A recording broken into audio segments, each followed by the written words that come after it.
Pardon, Presidente, როდესაც ეს უკანონო ხელისუფლება შეერაღებული გზით მოვიდა ხელისუფლებაში, ერთ-ერთი ბრალდება პირადად თქვენს მიმართ, თქვენი ხელისუფლების მიმართ, იმ ხელისუფლების მიმართ, რომელსაც თქვენ ხელმძღვანელობდით, იყო ასეთი, რომ გამსახურდია ატარებდა, ადგა იზოლაციონიზმის გზას, ასეთი ბრალდება იყო და რომ ჩვენ აი ამ იზოლაციონიზმიდან გამოვიყავ საქართველოს, გავაფართოვებთ უზარმაზარი ეკონომიკური ურთიერთობები გვექნება უცხოეთთან და აქვე გამომართა მათ ვინც ჩვენ მოვისმენთ საქართველოში მათ რომ სახელმწიფოს ურთიერთობა სხვა სახელმწიფოებთან უპირველეს ყოვლისა მიზნად ისახავს პოლიტიკური ურთიერთობა მიზნად ისახავს უპირველეს ეკონომიკურ ურთიერთობებს და საქართველოს მკვეთრ მყოფი ქვეყანა კიდევ უცხოური ინვესტიციებს აი მოხდა თუ არა თქვენი აზრი მაინტერესებს თორემ მე შენერად ვიცი რომ არავითარი გაფართოება საქართველოს ურთიერთობის უცხოეთთან არ მომხდარა და შემიძლია შევადარო რომ ბალტიისპირეთში მოხდა ამერიკის კაპიტალის შედება ფრანგული გერმანული კაპიტალის შედება ინვესტიციები რატომ არ ხდება საქართველოში ინვესტიციები კონკრეტულად ამაზე მინდა გავცეთ პასუხი და თქვენ მიმართ გამოყენებული ბრალდების სირუპლივი და როგორი არის აი ამ უცხოეთთან დამოკიდებულება შევარდნაძის და აქვე ბარემ ბოლომდე ჩემს შეკითხვას რა როგორი ევოლუცია განიცადა დასავლეთის პოლიტიკური წრეების და ჟურნალისტური წრეების დამოკიდებულებამ შევარდნაძის. კი ბატონო. პირველ რიგში ეს ურცხვი ბრალდება ჩემს მიმართ თითქოს ეწეოდი თვითიზოლაციის პოლიტიკას ყველამ კარგად იცის რომ ამ იზოლაციას მიწევდა მე საბჭოთა კავშირის საბჭოთა მთავრობა კერძოდ გორბაჩოვი და უშუალოდ შევარდნაძე ვინაიდან ის იყო საგარეო საქმეთა მინისტრი რომელსაც გააჩაღეს ჩემს წინააღმდეგ უპრეცედენტო კამპანია დასავლეთის პრესაში დეзინფორმაციული კამპანია ჩემი დიქტატორობის შესახებ ვითომაც ფაშიზმის შესახებ და ასე შემდეგ ამან გამოიწვია ის იზოლაცია ფაქტობრივად მე თვით იზოლაციას კი არ ვეწევდი ჩემს იზოლაციას ეწევდი რამდენჯერმე მე ვიყავი მიწვეული დასავლეთის ქვეყნებში ამერიკის შეერთებულ შტატებში დანიაში შვეიცარიაში რამდენჯერაც დავაპირე გამგზავრება მაშინვე მომიწვეს პუტჩი გადატრიალების მცდელობა იოსელიანის შეიარაღებული ბანდების თარეში გაძლიერება და სხვა და ჩაშალეს ჩემი წასვლას კეთდებოდა მიზანმიმართულად და ამის შემდეგ ცინიკურად ეუბნებოდნენ დასავლეთს აი ნახეთ არ უნდა ჩამოსვლა მას დასავლეთში არ უნდა ჩამოსვლა იმიტომ რომ ის არის თვითიზოლაციის მომხრე როგორც ენვერ ხოჯა ასადამ ჰუსეინი და სხვა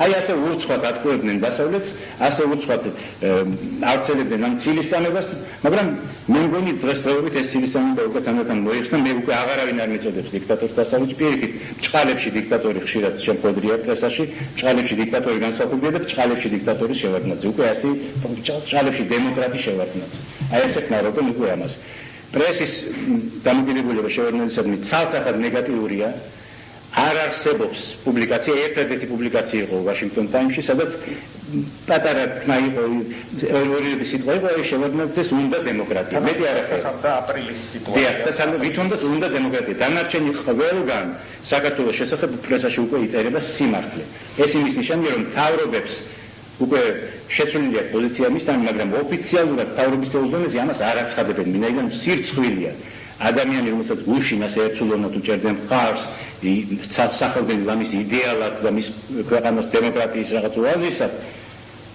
უცბად აღმოჩნდა ასე მაინც დაძრულია აშკარად დაძრულია ვინაიდან ეს ირეკლება პრესაში ყველა დიდი წამყვანი ქვეყნის პრესაში ნეგატიურად ხასიათდება შევარდნაძე მიშიცი რეჟიმი ხოლო რაც შეეხება მათ ნამდვილ დამოკიდებულებას შევარდნაძესთან ეს აისახა პირდაპირ კანცლერ კოლთან მისი შეხვედრის დროს კოლმა მიიღო ის კარგად დეკლარატიულად რასაკვირველია მხარს უჭერს მაგრამ განუცხადა რომ ვერავითარი ინვესტირება ვერ მოხდება საქართველოში ჩვენი კაპიტალის სანამ იქ ასეთი არასტაბილური მდგომარეობაა ესე იგი სანამ შევარდნაძის რეჟიმი არსებობს ვინაიდან ვიცით სანამ შევარდნაძის რეჟიმი არსებობს იქნება არასტაბილური მდგომარეობა რომ არც ერთი ბიზნესმენი არ ჩადებს ინვესტიციებს ქვეყანაში სადაც არ არსებობს ხელისუფლება არ არსებობს პოლიცია არ არსებობს კანონი არ არსებობს კონსტიტუცია უფრო მეტიც ამას ჩემთან იყვნენ თურქი ჟურნალისტები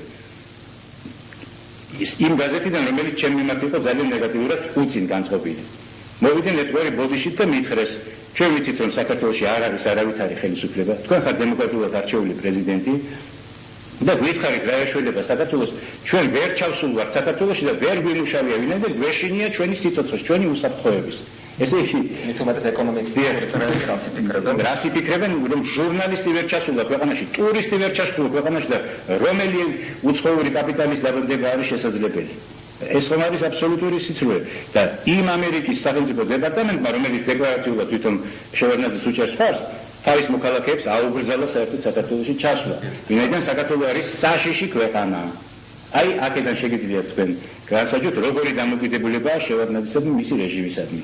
ეს სახელმწიფო დეპარტამენტის განცხადება, ბოლო დეკლარაციის განცხადება კი საინტერესოა, რომ ეს ბეიკერის დროს მოხდა, მაგრამ თვითონ ბეიკერმაც კი ბოლოს ვალდებულად ჩათვალა თავის განცხადებაში საქართველოს შესახებ, რომ ასე დაეწყო ის პირველი პუნქტი ასეთია, რომ შევარდნაძემ ვერ გაამართლა საქართველოში ამ 5 მილიონიან რესპუბლიკაში ის იმედები, რომლებსაც მასზე ამყარებდა. თვით ამერიკის დეპარტამენტმა აი ევოლუციის თვალსაზრისით აშკარად ნეგატიური ხდება თანდათანობით მისთამი დამოკიდებულება განსაკუთრებით დიდ ბრიტანეთში. დიდი ბრიტანეთის პრესა სალსახად ნეგატიურია შევარდნაძის შესახებ. შვეიცარიის პრესა, უკვე გერმანიის პრესა ფაქტურად მე ერთადერთი ორი წერილი იყო გერმანიაში კოლის დაკვეთით, მაგრამ დღეს გერმანიის პრესა თქვენ ნახეთ ალბათ დივოხეში გამოქვეყნებული უნჰაილიგე გეორგ სტატიაც, რომელიც ფოტოშორის იბერიის ეფექტმა არასწორად თარგმნა. ურწმინო გიორგი კი არა, ურწმინდური გიორგი. ქვია ამ სტატიას და ისინი განადგურებულია შევარდნაძე და მისი რეჟიმი.